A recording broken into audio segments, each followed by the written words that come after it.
Sarah stood by the window, a half-empty mug of tea in her hands. The evening city outside the glass looked calm, even cozy. Sparse cars, wet asphalt after the rain, lights from neighbors' windows. Someone was frying chips, someone was laughing, someone might have been arguing. Just ordinary life. But inside her chest, everything hummed as if after an explosion. "Are you serious right now?" Her voice was quiet, but a dangerous firmness resonated within it. David stood opposite her, leaning against the wall, that familiar confident smile on his face, the one he always used when he wanted to push his own agenda. "Come on, Sal, don't get worked up." He raised his hands as if in surrender, but his eyes scanned the room, appraisingly, like an estate agent's. "Just listen, I've found a place that suits us. A new development, North London. Everything's just right. Parking, gym, school 2 steps away. It would be a joy to live there." "And for that, you want to sell our flat?" Sarah took a step forward. "Our home, David." "My home, David, do you even understand what you're saying?" "Ours," he calmly corrected. "Not yours. We're a family, kind of." Sarah scoffed, placing her mug on the windowsill. "Kind of. Those are the key words." "Yes," he sighed and walked towards her, perching on the edge of the windowsill, looking into her eyes. "Listen, don't be such a traditionalist. This is an old building, the pipes clank, neighbors smoke on the landing, but there it's quiet, clean, comfortable. It's a step forward, you understand?" She snorted. "A step forward? That's what you call it. I call it a risk. We've invested 10 years here, every inch. I saved for this renovation, took on extra shifts, counted every penny while you were finding yourself. And now you want to just sell it all for a glass box on the outskirts?" "It's not the outskirts," David interrupted irritably. "It's an up-and-coming area. In a couple of years, the price will double." Sarah turned to him, narrowing her eyes. "Ah, there's the truth, finally. It's not about convenience, not about the future. It's about profit, about your eternal desire to grab a bigger piece. Can't you just once think strategically?" David flared up. "We could live in a new way, spacious, beautiful, with proper sound insulation, not listening to the neighbor upstairs stomping around like an elephant." "I'm used to this house," Sarah replied firmly. "This is my comfort, my plants, my walls, it's my fortress." David smirked. "Your fortress. You act as if you live here alone." "Sometimes it feels exactly like that," she retorted sharply. Silence cut through the air. Somewhere outside, a dog barked. Someone slammed a door loudly in the hallway. Sarah stood rigid, as if something inside her was crumbling. What's happening to him? She wondered. Just a couple of years ago, David was completely different. He was stressed from work, tired, but he laughed, bringing home pastries on his way. Back then, they still ate sweets at night and didn't count calories. Now, it was endless plans, figures, investments, Excel spreadsheets, as if the man had turned into a project. "I'm not moving," she finally said, full stop. David stood up, walked towards the door, as if he wanted to leave the conversation, but then turned back. "You know, Sarah, you're just scared. Scared of change, scared of taking a step forward, and that's your problem." She clenched her teeth. "My problem is that I trusted you, and now I don't recognize the man I'm living with." He wanted to say something, but fell silent. Instead, he just shrugged and left the room. After he left, silence hung in the flat. Only the old clock on the wall ticked steadily. Sarah walked over to the ficus on the windowsill, running her hand over its leaves. "Well, old friend," she whispered. "Looks like they want to sell us." The next few days dragged on, thick and dull. David acted as if nothing had happened, joked, left breakfast scraps in the kitchen, put his coffee mug in the dishwasher as always. But now Sarah started to notice details she hadn't seen before.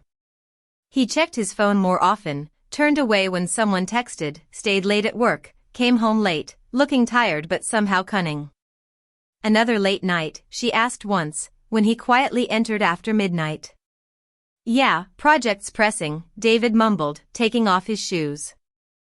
Big client, can't mess up. He went into the shower without looking at her. Sarah stood in the hallway, looking at his phone, left face down on the chest of drawers. Something twinged inside her. Intuition is an unpleasant thing, especially a woman's. No, it can't be, she tried to convince herself. David isn't like that. He can be stubborn, self-important, but not a cheat. But the more she tried to convince herself, the stronger her anxiety grew. On Saturday, Sarah went grocery shopping at the supermarket. Everything was as usual, crowds, music, announcements over the loudspeakers.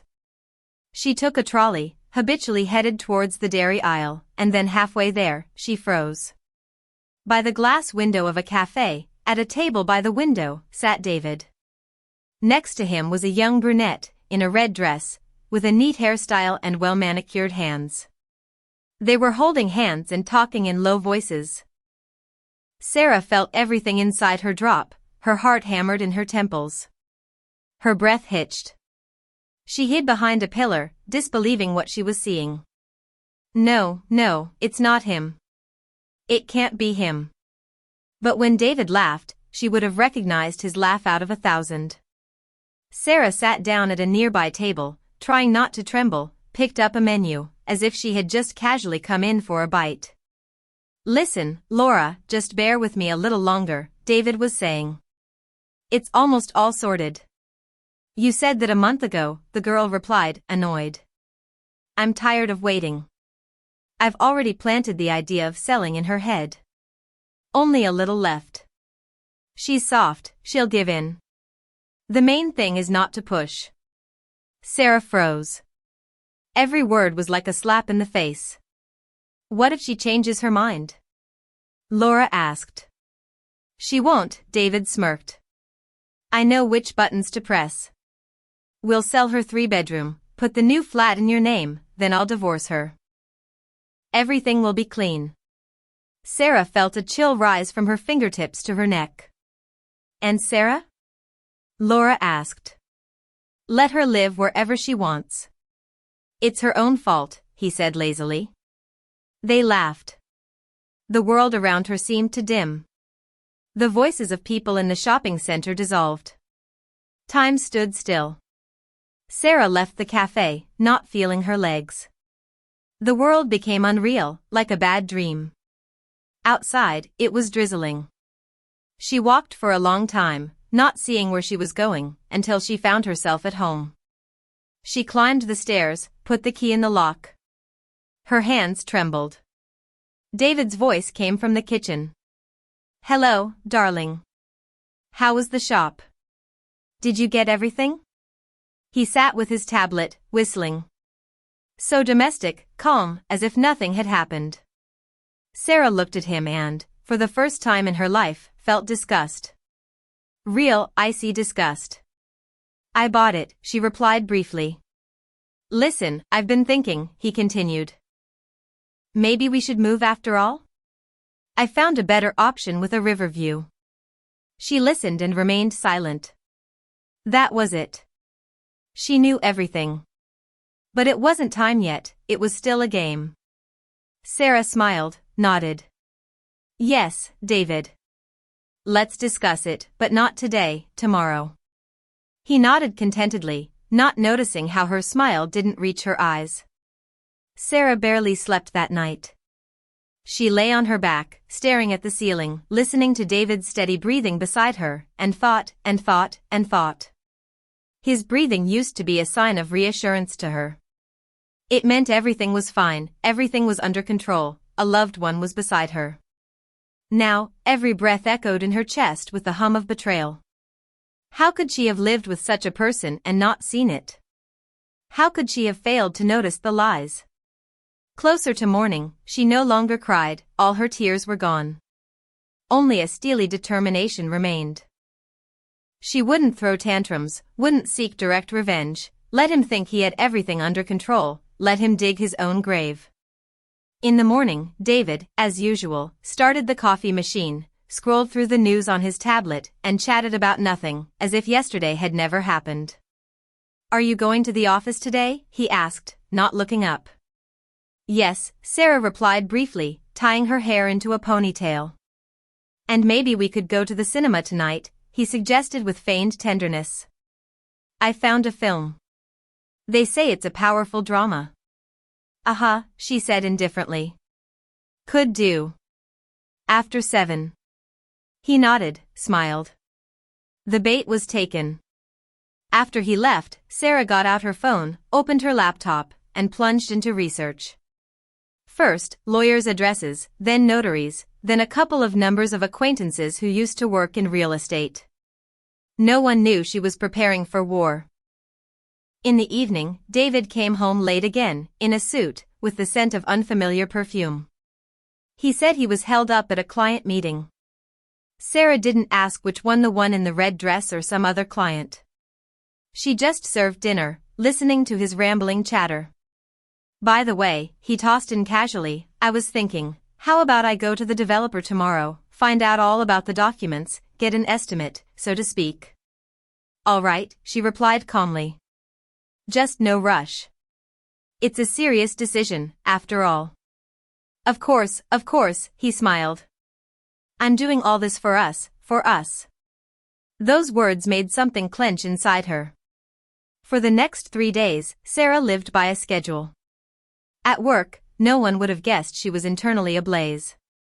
She smiled, took calls, wrote reports, but as soon as she left the office, she transformed into a predator on the hunt. First, she contacted her acquaintance, Marina, a lawyer in her 40s who spoke calmly, without pretension. Sarah explained the situation, without naming names. Marina thoughtfully tapped her pen on the table. "So, the flat is in your name alone?" "Yes, from the very beginning. I took out the mortgage before we were married, then we just finished building it together."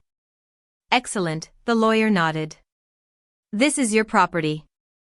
David has no right to dispose of it without your consent. Even if he tries to sell it, nothing will happen without your signature." For the first time in days, Sarah breathed calmly. "What if he tries to deceive me?" Marina looked at her shrewdly. "Then collect evidence. Any photos, correspondence, witnesses, and keep your documents with you. Let him think you're naive and don't understand anything." Sarah nodded. "That's exactly what I plan to do." On Saturday, David started the conversation again. "So, Sal, made up your mind?" he asked at breakfast. "About what?" "About moving, of course.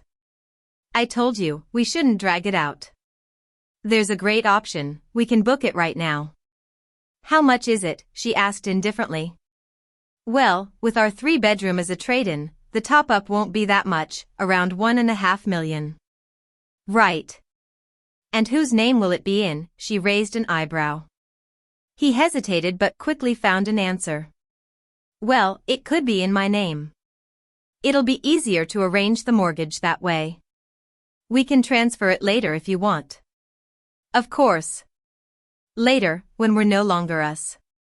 Sarah got up, walked to the sink, turned on the water to hide the trembling in her hands. "All right," she said softly, "we'll see what happens." David looked especially pleased that day. He smiled, hummed to himself, even bought flowers on his way home. "For you," he said, handing her the bouquet. "Just because." She took them, smiled, but her chest felt empty. "You just don't know you've already lost." The climax happened on Wednesday. David brought documents, printed proposals, floor plans, photos of the houses. "Look, Sal, it's all transparent here." He spread the papers on the table. "Tomorrow is a meeting with the developer.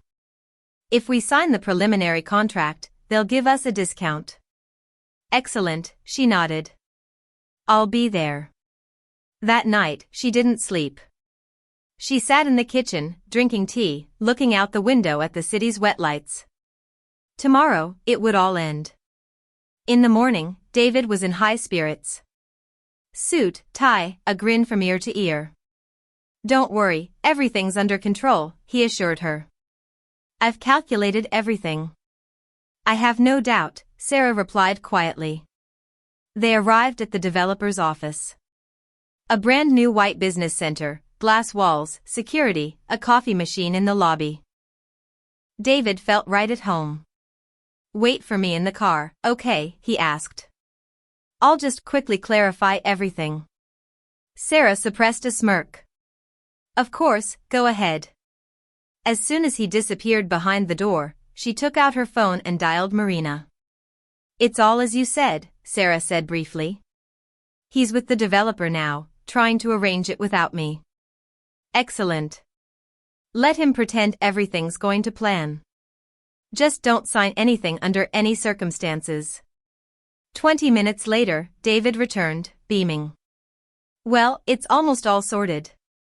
Just need to put the signatures on. Come tomorrow, and we'll finalize it." Sarah smiled. "Of course, Dave, tomorrow." "Yes, tomorrow." That evening, she returned home first, calmly gathered her documents, the title deeds, the old purchase agreement, all the papers for the flat, placed them neatly in her bag, then took out a suitcase and began to pack her things, slowly, without panic. When David walked in, she was sitting on the sofa, as if waiting for him. "Hi," he said brightly. "Ready for tomorrow?" "More than ready," she replied. He hung up his jacket, sat opposite her. "Sal, I want you to understand, everything I'm doing is for us, for our future." "Of course," she nodded calmly, "for us, and for Laura." He froze, as if he'd been hit. "Laura? What Laura?" "The one in the red dress, remember, from the cafe on the ground floor of the shopping center." He turned pale. You knew all this time? From that day?" A heavy, sticky silence hung in the air. David lowered his head, then rushed to explain. "Sarah, it's not what you think. Yes, I made a mistake, but I wanted things to be better for us. I just got confused, you understand?" She stood up. "No, Dave, I understand everything perfectly. You wanted to sell my home, buy a new flat for her, and then gracefully disappear. Sal, listen, I wanted to start a new life. We've grown apart anyway.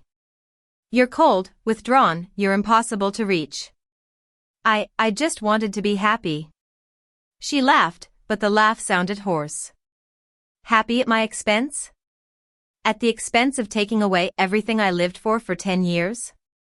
He tried to approach her, but Sarah raised a hand. "Don't come near me." "Sal. I didn't mean to, honestly. I'm an idiot, I'll fix everything." He reached for her, but she looked through him, as if through emptiness. "You've already fixed it," she said coldly. "I went to a lawyer." "Do you know what she said?" "That this flat is mine, and you have no claim to it whatsoever. Neither legal nor human." He froze. You planned all this? What did you expect? That I'd stand by and wait for you to throw me out?" David covered his face with his hands. "Sarah, I've lost everything." "No," she replied calmly. "You lost it a long time ago. You're just finding out about it now." She walked to the door, opened it. "Pack your things and leave today." "Where will I go?" he asked, bewildered. "To her, to your Laura. You calculated everything. So go ahead and step into your prospective future. He wanted to say something, but the words caught in his throat. A few minutes later, the sound of a suitcase zipper came from the bedroom. Then the quiet click of the door. Sarah was alone. The silence felt almost physical, dense, viscous. She walked through the flat, running her palm over the walls. Every scratch, every crack was hers. A real life, without gloss. In the kitchen, his glass still stood, unfinished wine in it. Sarah took it, poured it down the sink, turned on the water.